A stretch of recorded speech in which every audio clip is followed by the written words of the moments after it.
जीवन हमें एक मौका देता है, इसलिए जब भी सही कॉलेज चुनने का समय आए तो सिर्फ मंगलायतन यूनिवर्सिटी आपके बेहतरीन भविष्य और सर्वांगीण विकास के लिए।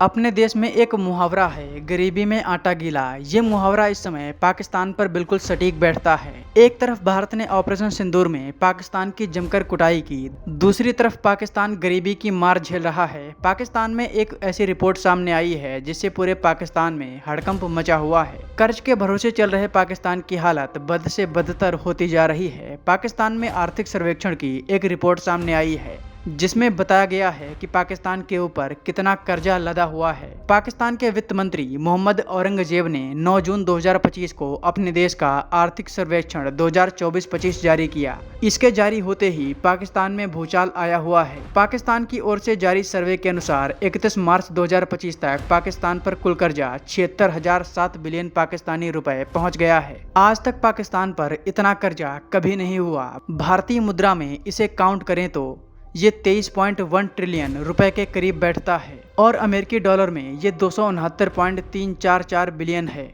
सबसे हैरानी की बात यह है कि पाकिस्तान का ये कर्ज पिछले 4 सालों में लगभग 2 गुना बढ़ गया है। यानी शहबाज शरीफ के कार्यकाल में पाकिस्तान पर कर्जा काफी बढ़ा है। 2020-21 में यह कर्जा 39,860 बिलियन रुपए था। पिछले 10 सालों को अगर देखें तो ये कर्जा करीब 5 गुना बढ़ चुका है। रिपोर्ट में यह भी बताया गया है कि पाकिस्तान की जीडीपी ग्रोथ भी लगातार कम हो रही है। वित्त वर्ष 2025 की पहली तिमाही के लिए पाकिस्तान की जीडीपी ग्रोथ 1.37%, दूसरी तिमाही में 1.53% और तीसरी तिमाही में 2.4% रहेगी। लगातार तीसरे साल ये गिरावट जारी है। पाकिस्तान में हालात इतने गंभीर हैं कि पाकिस्तान के प्राइम मिनिस्टर शहबाज शरीफ ने ये तक कह दिया था कि जब हम किसी मित्र देश के पास जाते हैं या फोन करते हैं तो उन्हें लगता है कि हम उनसे पैसे मांगने आए हैं। पाकिस्तान के प्राइम मिनिस्टर शहबाज शरीफ ने कहा था कि छोटी अर्थव्यवस्थाएं भी पाकिस्तान से आगे निकल रही हैं और हम पिछले 75 सालों से भीख का कटोरा लेकर भटक रहे हैं। अब आप समझ सकते हैं कि जिस देश का प्राइम मिनिस्टर इस तरह की बातें कर रहा हो, उस देश की हालत वाकई में कितनी गंभीर होगी।